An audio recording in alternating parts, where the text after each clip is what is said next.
Good morning. Welcome to another episode of HardFoul. Hope you guys are enjoying yourself however you are listening, whether it's on Stitcher, YouTube, iTunes, SoundCloud.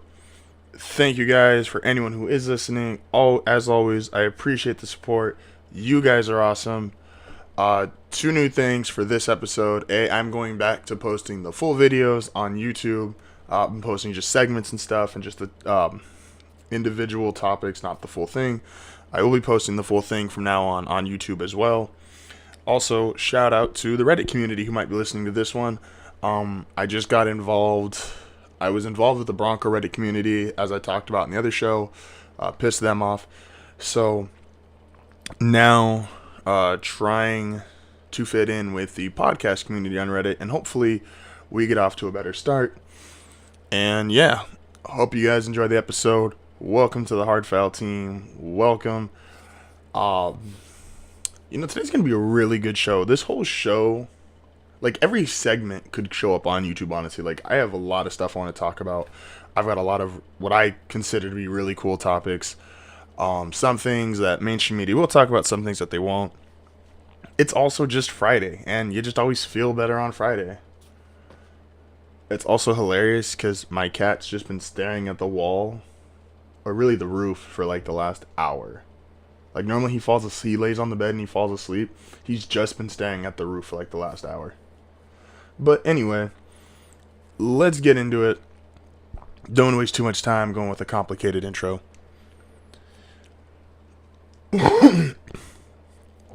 Cough first, that always helps build your confidence. So, and this happens like once a year. It always does. Someone writes, a big time writer or a writer for a big time source comes out and says college football is better than the NFL. It always happens, and it's on point. They wrote the article. I don't remember the name of the guy who wrote it, but he wrote it yesterday, and it was like college football better than the NFL. Here's your 10 reasons why NFL fans need to convert. Let me tell you why he's wrong. What if I told you that there was a bully, right? Now, don't even make it a bully, because a bully is going to make it sound like it's negative context. What if I told you I was going to go play a basketball game with 10-year-olds? You would immediately think, why are you playing a basketball game with 10-year-olds? What are you trying to prove? You're not going to be just beating up kids essentially in a basketball game like, oh, you're so cool. That's what college football is. And there's a bunch of people who are probably already starting to get mad and like, no, college football is not that. It's the passion of the fans. It's the high school atmosphere, but on a larger scale. Like it's hometown, my hometown versus your hometown. Yeah, that's cool. But all you do is get the biggest kids from your hometown to beat the shit out of the small kids from my hometown. You know who does really well in college football? Guys who are going to go on to the next level. Guys who are bigger. Guys who are faster. Guys who are stronger. Cam Newton had one of the greatest college football seasons of the past 50 years. Because he was bigger, he was stronger, he was faster. He was me going to play a bunch of 10-year-olds. It's not a contest. Who are some of the best guys this year? Sam Darnold. He's going to be playing on the next level. Josh Allen. Going to be playing at the next level. Josh Rosen. Going to be playing at the next level. Those might be the top 3 draft picks in the league, depending on which teams get those picks.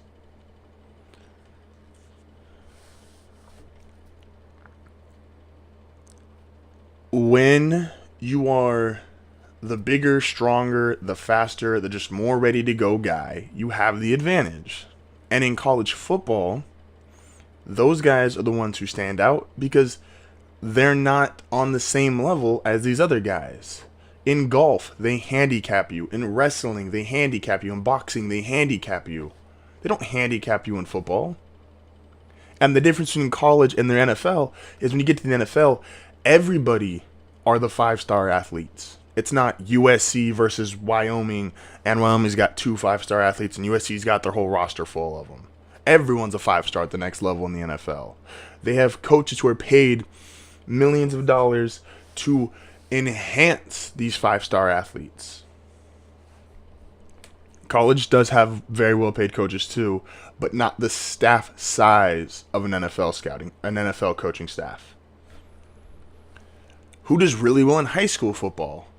The guys who are going to go play college football. So what's high school football's big appeal? Well, their biggest fans are the parents of the kids on the team. Similar with college football, the biggest fans are alma mater, parents, family, friends.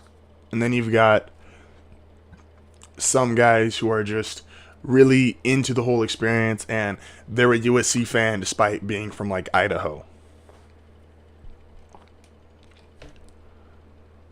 No one wants to see the bully beating up the little kid. No one wants to see 23-year-old me playing basketball with 10-year-olds. No one wants to see Shaq go play a game against Chuck Hayes. It's not a fair fight. It's not a fun fight. It's, for the most part, it's just abusive. Like, call it what it is. It's just abusive.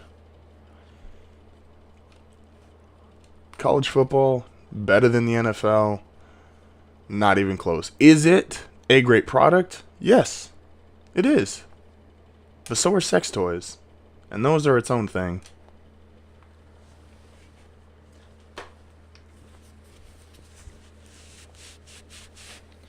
Apologize, I had to wipe some sweat off there. It's really hot in my room right now. Let's transition though from college football to the NFL, and we're going to talk about the guy who is, in my mind, my first award runaway winner of the year. I think there's a bunch of awards that'd be up for debate: MVP, Offensive Player of the Year, Rookie of the Year. A bunch of things are going to be up for debate. But I think one award is already, it's over with. It's done. The guy's got it. Give it to him now. No contest. I'm going to give you two examples here real quick. Example A. Both of these are teachers. Example A is a teacher who gets to go to the nice prep school, the school that's consistently had high grades, the school that's year after year gets good funding, gets new textbooks, gets new materials, just a well-ran school and institution, right? And he goes to that school, and his class averages out to be 3.5, right, for GPA. You're thinking, great, he's a great teacher. Now I give you example B. Example B goes to a school in a not so great area.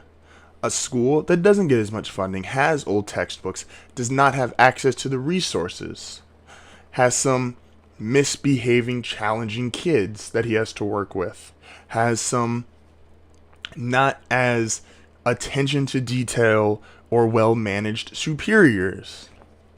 And he goes there, and he gets the most out of his kids, but his kids only get a 3.0.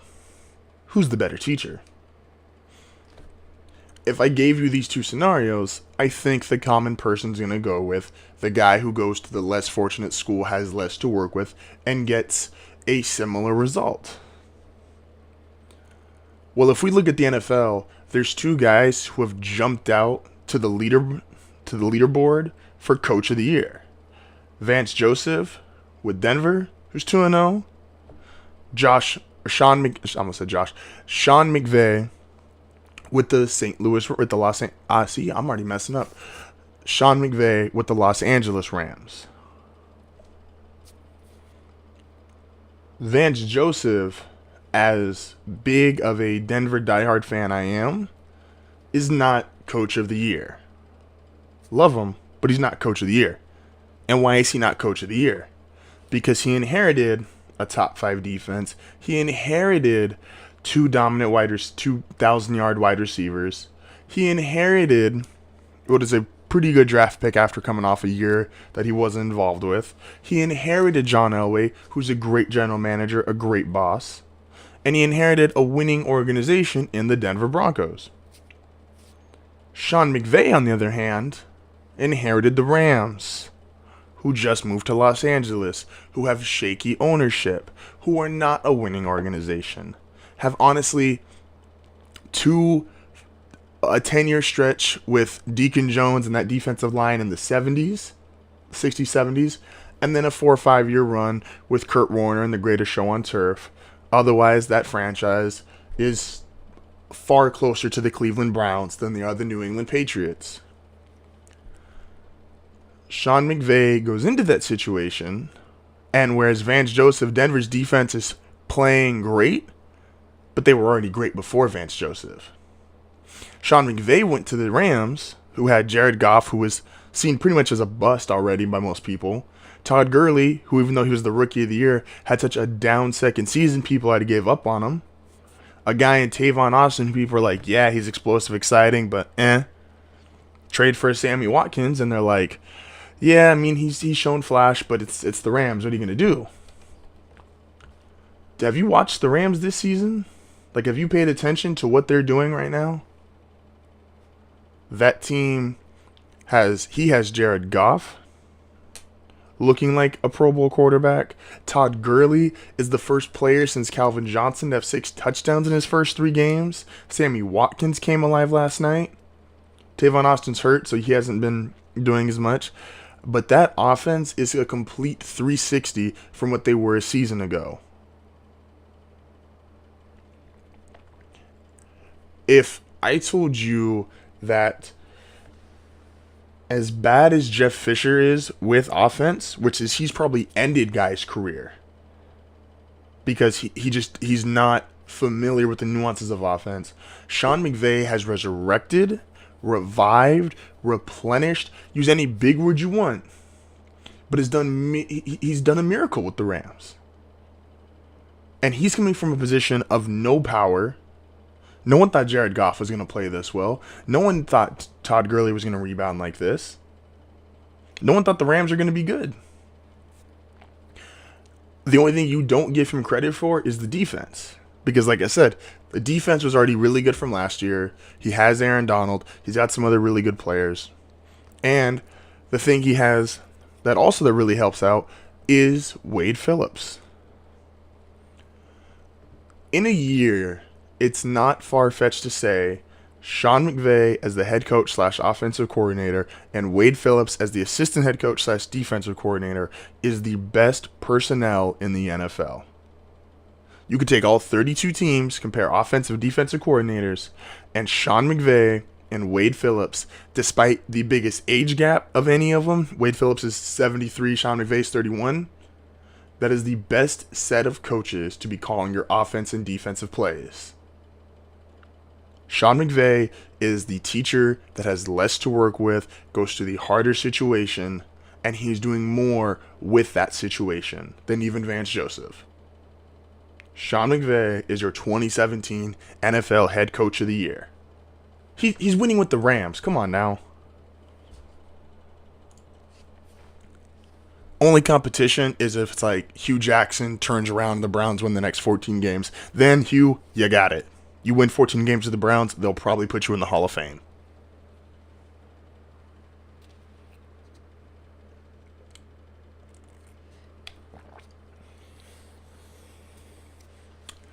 Hope you guys are all having a great Friday.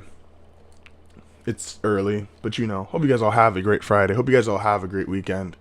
I got a lot of stuff I'm still working on as far as adjusting to the move, as far as just kind of my set's not exactly the way I want to have it. I just got this new microphone. I'm trying to get new headphones and some new stuff on my computer. Excuse me. I'm working on, if you follow the YouTube channel, I'm working on 2K stuff, working on some more stuff with Madden.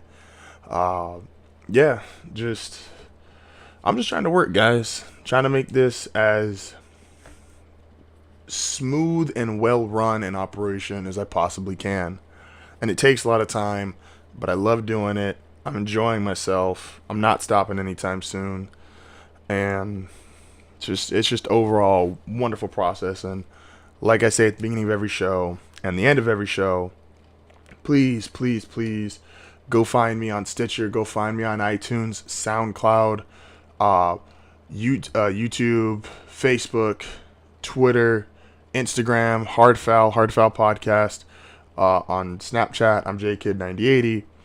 Just the support, as I always say, it's been awesome. I love it. And yeah.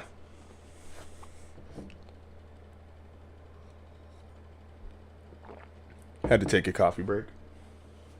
This new microphone, I'm really enjoying. I think the only issues is because it uses phantom power. And so, because of that, and I'm not an audio major, audio expert by any means, it's just really sensitive. So I can't have like my fans or stuff running. So it's just really warm. So I'm sweating throughout this show. Just to give some clarification when I bring you guys into my world. Yeah. Alright. Now, next one got to get into here. I've already declared my opinion on Mike Trout. I think Mike Trout might be the greatest player of all time. I also think it's terrifying to think that he's getting even better. Let me run some numbers by you here real quick. So the 2017 AL MVP should be Mike Trout. It should. And here's why. Because I'm about to say something that might be the craziest statement in the history of sports. It is absurd, both theoretically and in actuality. Mike Trout, 100 games of Mike Trout is better than 160 games of any other player in the game. Think about that. Clayton Kershaw, 25 Clayton Kershaw starts are better than 35 of anybody else.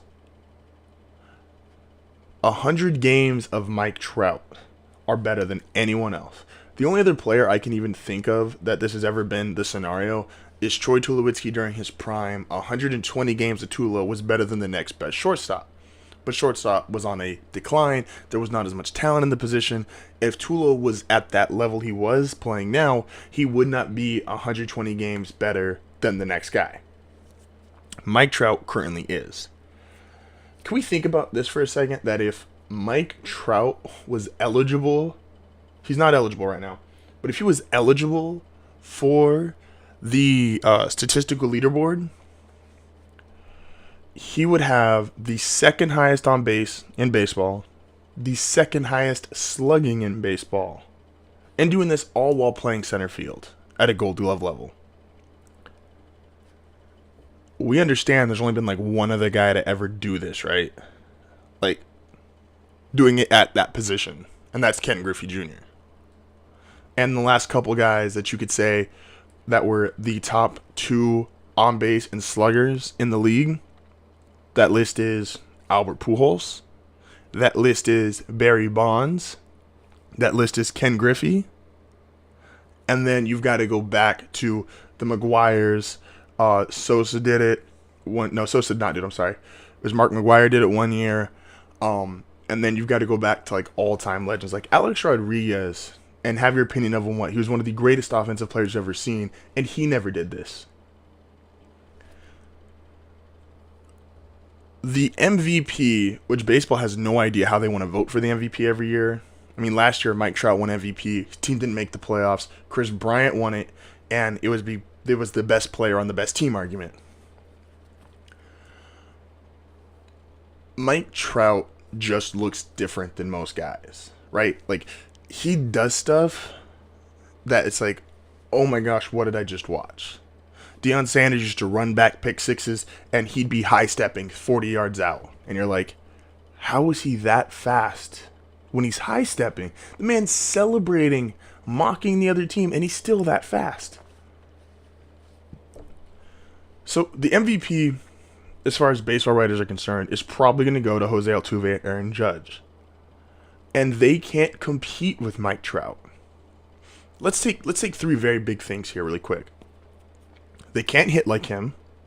They can't field like him. And they don't play his position. And baseball is very big on this. Because Jose Altuve plays second base, and while he does play good second base, he is 5'6", which limits him for things. And Aaron Judge is a 6'7", lumbering right fielder. He's not terrible in right field yet, but he's trending towards being a lumbering player. When you take a guy who is doing it at the second hardest position to play, or I'll say tied for second. I give shortstop is the toughest, and then catcher, center field. You could make your case which one you want to put there. When those three positions have incredible offensive years, baseball writers tend to go towards those positions. Also, historical context. Baseball players don't get judged for rings like basketball players or NFL players, or quarterbacks more specifically. They get judged by MVPs. How many top 5 MVP finishes did you have? How many Cy Youngs did you have? We've never had a 100% guy in the Hall of Fame. Well, if Barry Bonds and Roger Clemens didn't have steroids attached to their name, they would have been 100% guys. Because Clemens has the 6 Cy Youngs and Barry's got the 7 MVPs, or I might have flip-flopped those two numbers. Mike Trout can get to 6, 7 MVPs, and this should be number 3. And you could really make a case this should be number 5. He's been the best player in the sport for 6 years, and you could really make a case he could have won 5 out of 6 MVPs. And I'd make a strong case he should have won. He should be at number 4 because the Triple Crown from Miguel Cabrera was something special.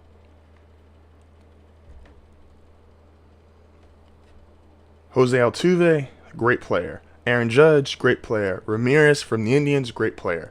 They're not even in his league. And their numbers are only comparable because he's played 100 games. He has 29 home runs in 104 games. We do understand if he played the full season, and don't give me this, oh, you can't project if he'd play the full season, he'd play this great. He's basically played this great his whole career. He's elevated himself about 20, 30 points, but he's basically been this great his whole career. Now he's just entering his prime. He's only 26. Think about that.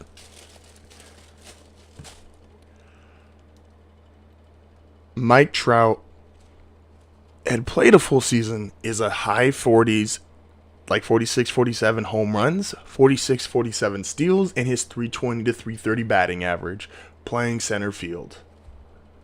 That's the most valuable player in the game. I'd even make the case the number 2 MVP candidate should be Francisco Lindor. He's got the almost 30 home runs, the 30 doubles. Like, he's playing Gold Glove shortstop, hitting with power, hitting with a good average. Shortstop, catcher, center field. It's different when you play those positions.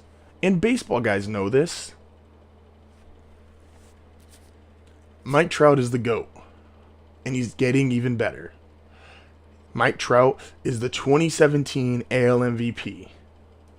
100 games of Mike Trout is just, it's better. Let me say this with distinction. 100 games of Mike Trout is better than the next best player in the game. That's incredible.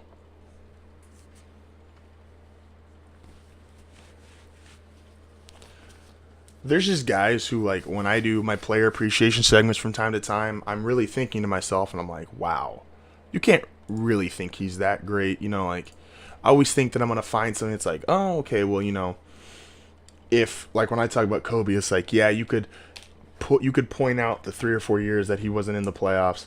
Oh, if you do a Calvin Johnson, you could say, oh, he never won. Mike Trout is so on another level, and it's not even fair. And he's going to have to actually play at this level, which sucks, for the Angels to be any good. Because he's playing with a declining Albert Pujols. He's playing with a out of his prime Justin Upton. He's playing with a team that's just the Angels team is old power hitters, a good bullpen, and Mike Trout, please save us. Everyone talks about the Giants and how they're just so reliant on Odell Beckham. The Angels might be the most reliant on one singular guy. They just happen to have the very best guy.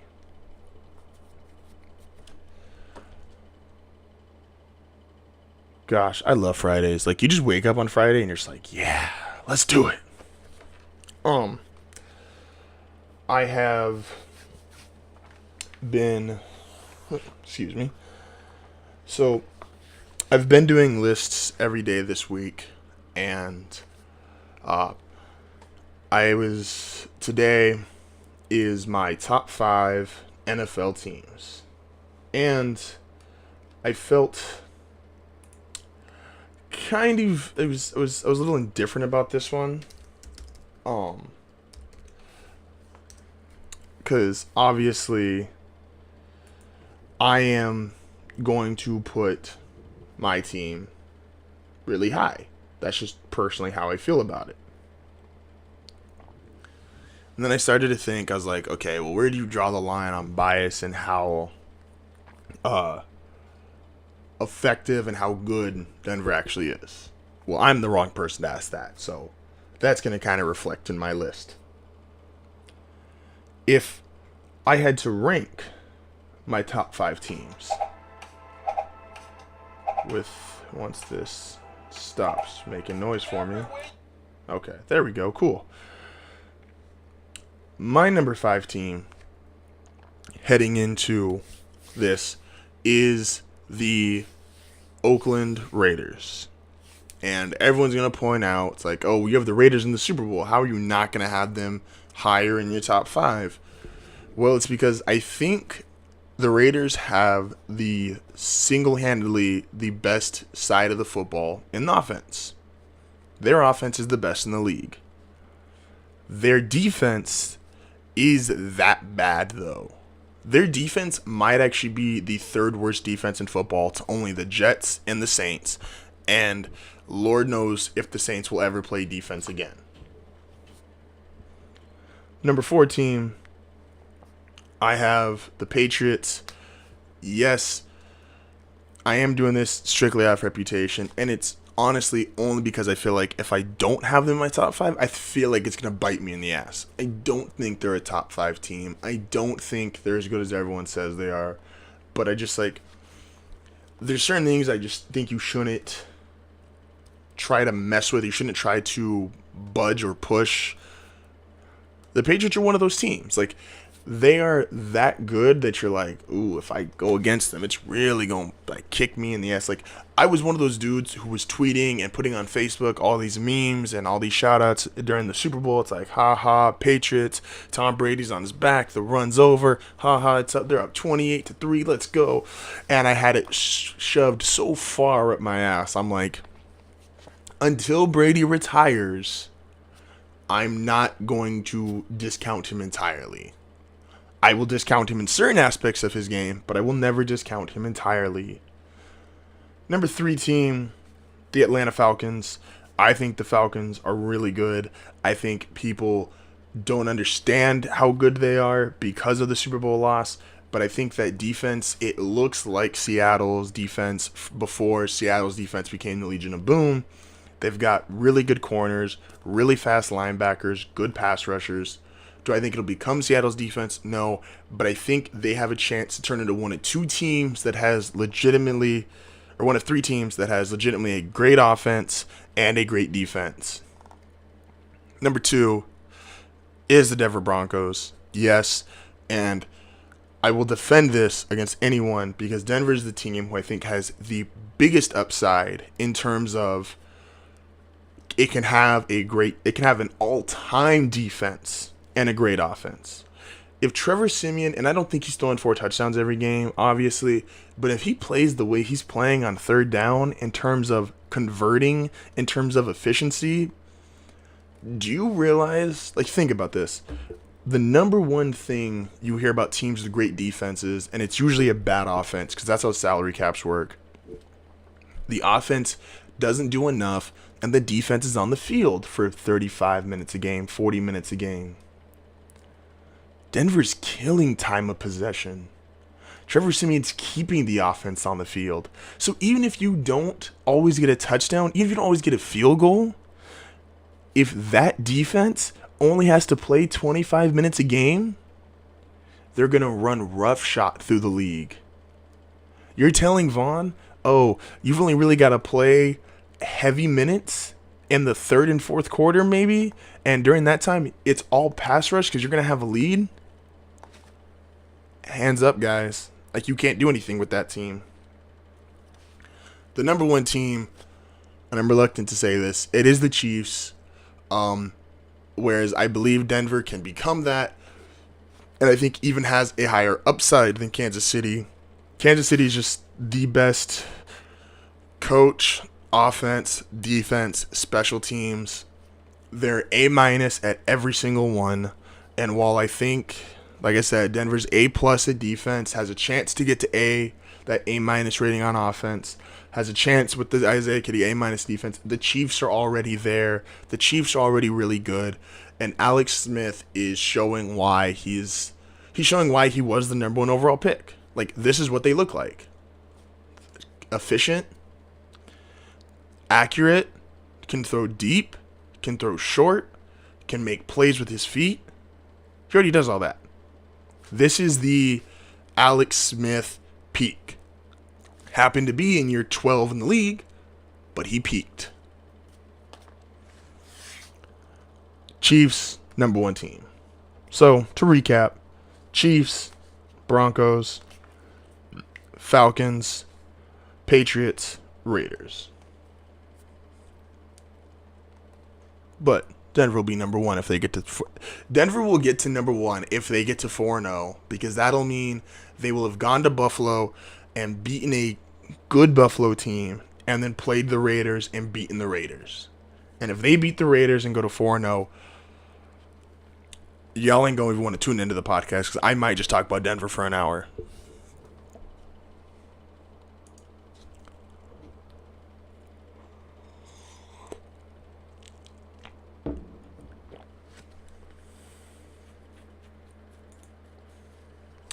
I need, if someone has it, go to my Facebook page, HardFoul.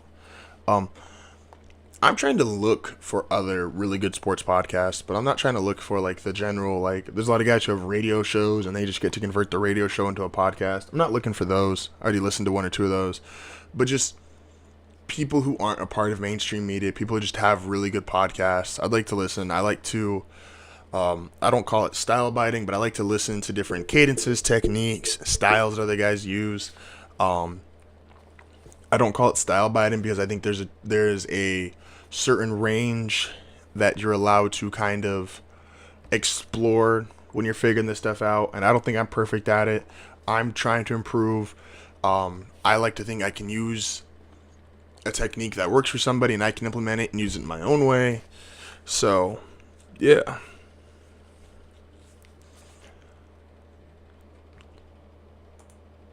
Also, I'm going to really need to get like another person on here at some point, because it is really hard to talk by yourself for just about 45 minutes to an hour. Like, that is just a hard thing to do. I do have a couple of friends that have reached out and have been like, hey, I want to join the podcast. And what I'd really like to do is like a future of the podcast kind of thing is I'd love to be able to podcast and like put on Instagram Live, Facebook Live, like during the podcast, and then take the audio, obviously, and upload it to SoundCloud and iTunes and Stitcher and all that stuff, and then upload the videos to YouTube. But I would really love, and I think it would be really interesting and cool to go through like the Facebook Live, Instagram Live route. Unfortunately, I also do this really early in the morning, so I would turn it into a pre-recorded show the night before. But let me know what you guys think about that.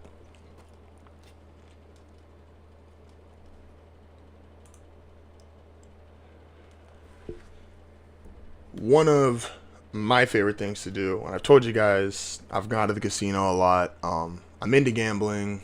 I don't think it is some you're sent to hell, eternal damnation thing.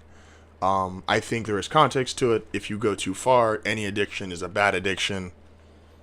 But hopefully, I'm not considered addicted yet, so we're going to keep rolling with it. Also, the impacts of betting in sports is just something you can't deny. So, hard foul, surefire 5. Let's get them started. My first one, stupid side of a stupid bet. Houston is a 13-point underdog at New England. You take Houston, you bet your paycheck, you bet your mortgage, you steal from your kid's piggy bank, you do whatever you need to do. Sell every last piece of clothes that you have, and you go put it on Houston. Because you know why? Anyone see the playoff game last year between these two teams? Did that look like a team that was 13 points better? Has anyone seen the Patriots when they have to play a good defense who has good pass rushers and can cover? Oh, that's right. They lose. Or they play very poorly. Have you seen Tom Brady the last couple times when he had to play Kansas City? What could they do? They could rush him and they could cover. When he had to play Denver, they could rush him and they could cover. Houston could rush him and they could cover. And that was without J.J. Watt. Houston, this is New England is coming off a game that they're getting overrated and overhyped. Anyone can score on New Orleans. New Orleans is the worst defense in maybe league history, considering now it's on a 3-year, 4-year stretch. What they did to New Orleans is the anomaly. Tom Brady is not going to play like that against Houston. I got this game. I have New England winning, but it's 24-17. You take all the money you can afford, and you throw it on Houston for that plus 13. My pro bets are Cleveland is a 2-point favorite at Indy, and if you look at betting traction and what all the pros are coming out and saying, guys who make a living off this stuff, they're going Indy as hard as they can. Indy's at home. No one believes in Cleveland. And I don't have a whole lot besides that. Besides, it's pros, Cleveland, and Indianapolis is at home. I'm going to throw my hands up on this one and say pros know more than me. They spend more money than me. And these aren't guys who are putting $50, $100 bets. These are guys who are throwing thousands upon thousands of dollars at these games. These are the pros that they talk about. Other pro bet, it's kind of pro/bias because the pros agree with me on a lot of my logic here. It's Denver's a 2-point favorite at Buffalo. Obviously, and I've told you guys before about the 3-point swing when you have the home field advantage, meaning Denver is really like a 5-point favorite going up to Buffalo. Buffalo is tough. Buffalo is physical. Buffalo will not be able to run the ball on Denver. Tyrod Taylor will not beat them with his arm. Trevor Siemian is only getting better, more confident. Denver travels very well if you consider 100-plus yards in both games, best defense in the league. Those are the kind of things that you can pack your bags and take with you. Denver, 2-point favorite. Am I as confident as the Houston pick? No, but it's my second most confident game of the week. Number 4, New Orleans at Carolina. Carolina is a 6-point favorite. This is my third most confident game. Carolina, New Orleans is just the worst defense in possibly the history of the league. And Cam Newton, even though he's not back to being Cam Newton always does better when he is the best athlete on the field. New Orleans does not have the size, the speed, or the athlete to stop Cam Newton. This will be his breakout game. While it might be a mirage breakout game, he will still break out. If you look at him consistently over his career against the Saints, those are where his best numbers come from because the Saints are terrible on defense. It might turn into a shootout, but the difference in New Orleans defense compared to Carolina's offense is vast. Compared to how much better New Orleans offense is than Carolina's defense, this game I got becoming a blowout, and it's 38-21. I apologize. Misread my own numbers. Number 5, Chiefs at Chargers. I just have no faith in San Diego. I messed that up. I don't have any faith in Los Angeles. The Chargers coming off 2 just team-crushing losses. Your kicker gets blocked, misses a game-winning kick. I don't even think they stay close in this game. The Chiefs are the best built team. They're the best all-around team. And when you're in the AFC West, those games, while they do turn out to be close most of the time, because the AFC West has the best pass rushers in football, which disrupts the game plan. You saw it on week 1 with Denver and San Diego. The Chiefs have a slightly better offensive line at the moment than Denver. and Alex Smith is more adaptable to a pass rush than Trevor Siemian is. The Chiefs and Chargers both knock each other around at the mouth for the first 2 quarters. Chiefs pull away in the third and fourth quarter. Better coaching, better offense, better defense. And for it to only be a 3-point game, and really, like I said, with a 3-point spread, Chiefs being on the road really counted as a 6. But is it really home field advantage if you play in a soccer stadium? Chiefs all the way.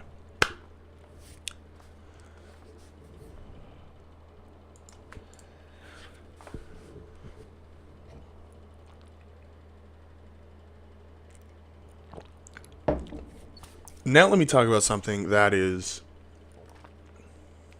probably going to piss some people off.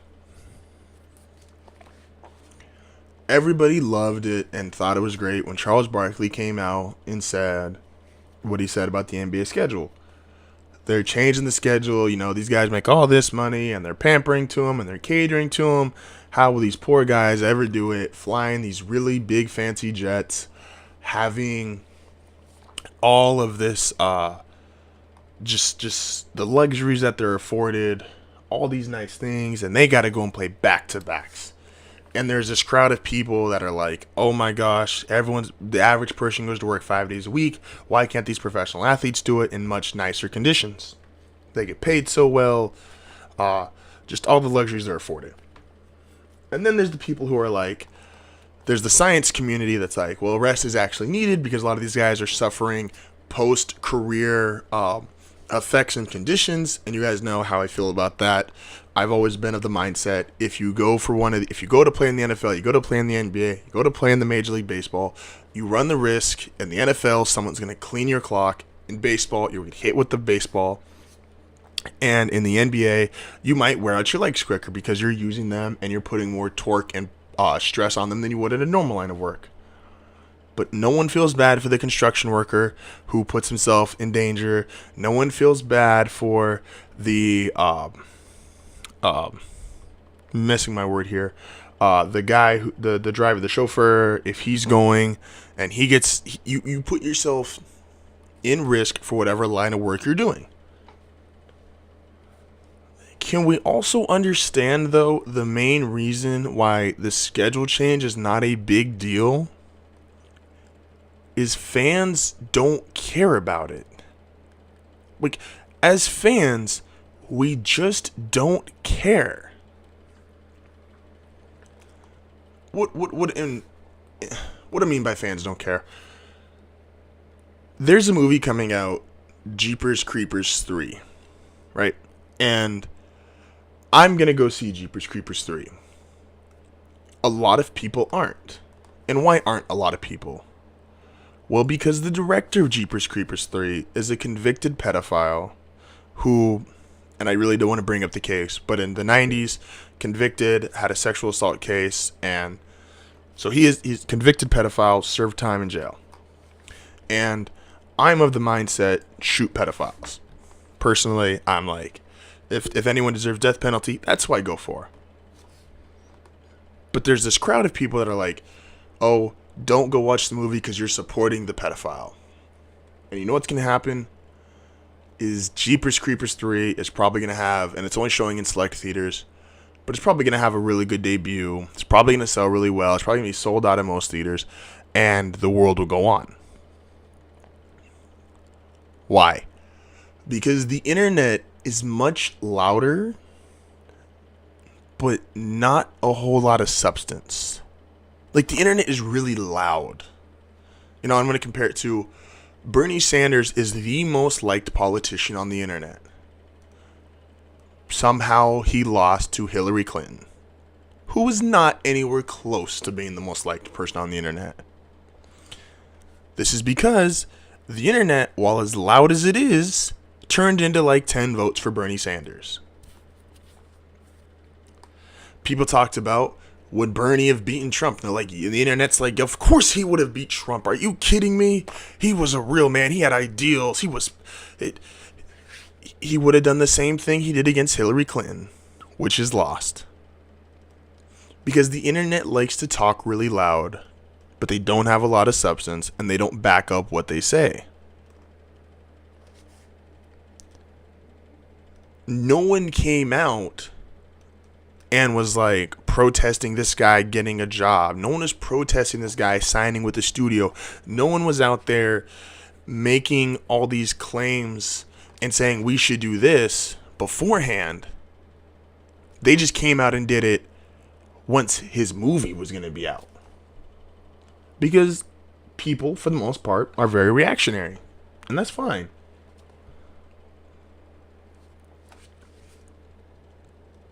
The NBA is going to do just fine with the schedule change because his fans will shout, will make mean comments, will tweet about it, we will say funny things on Facebook or say things to our friends, and then we'll still go buy the tickets.